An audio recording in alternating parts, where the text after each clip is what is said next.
नमस्कार बच्चों, कैसे हैं आप सब।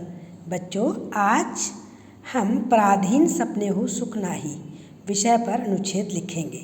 पराधीन सपने हूँ सुख नाही का मतलब क्या होता है कि जो दूसरे के अधीन इंसान रहता है, यानी कि जो परतंत्र होता है, जो गुलाम होता है, उसको सपने में भी सुख नहीं मिल सकता। तो बच्चों देखिए अनुच्छेद, स्वतंत्रता मानव का ही नहीं अपितु पशु पक्षियों का भी जन्म सिद्ध अधिकार है। यानी कि हमको ये, जब हम पैदा हुए थे तब से ही हमको ये अधिकार मिला है कि हम स्वतंत्र हैं। हम अकेले आए हैं, स्वतंत्र आए हैं, तो ऐसे ही हमारा जन्म सिद्ध अधिकार है स्वतंत्रता। जीवन की यदि कोई विडंबना मतलब परेशानी है तो वह है पराधीनता। पराधीनता मतलब गुलामी। पराधीनता का अर्थ है दूसरों की दास्ता स्वीकार करना, यानी कि दूसरों की गुलामी को स्वीकार कर लेना और अपना सर्वस्व उनके अधीन कर देना। सर्वस्व मतलब अपना सब कुछ उनको दे देना। पराधीन व्यक्ति का शारीरिक और मानसिक रूप से शोषण होता है, यानी कि शरीर से भी होता है और मन से भी उनका शोषण होता है। वह अपने स्वामी की अनुकंपा पर निर्भर रहता है। जो उसका मालिक कहता है उसी पर वो डिपेंड रहता है, उसी पर निर्भर होता है, यानी कि अपनी मर्जी से कुछ भी नहीं कर सकता।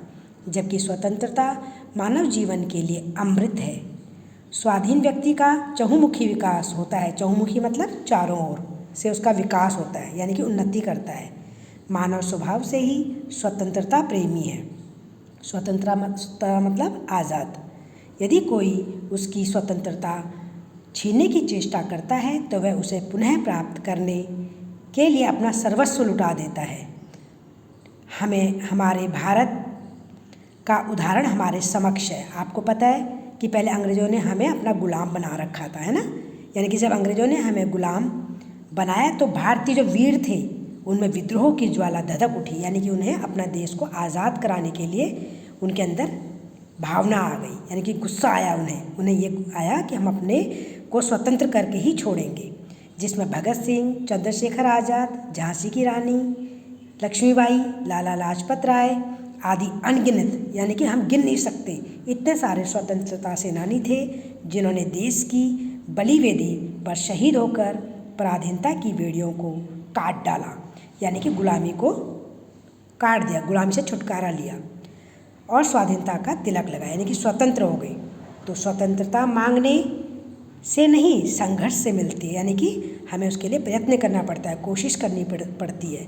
स्वाधीनता प्रगति का द्वार और सुख और समृद्धि की खान है। सुख और संपत्ति और धन की खान क्या है? हमारी स्वतंत्रता है। अतः हमें हमेशा अपनी स्वतंत्रता को बचाए रखना चाहिए, यानी कि कभी भी किसी के अंडर में रहकर कार्य नहीं करना चाहिए, गुलामी नहीं करनी चाहिए, गुलामी में नहीं जीना चाहिए, बल्कि स्वतंत्र होकर हमें अपना जीवन यापन करना चाहिए। ठीक है बच्चों, तो इसका मतलब यही है कि स्वतंत्रता सबसे अच्छी चीज़ होती है, तो हमें हमेशा अपनी स्वतंत्रता को बचाए रखना चाहिए। ठीक है, तो ठीक है बच्चे, आप इसको अपनी नोटबुक में लिखिए। धन्यवाद बच्चों।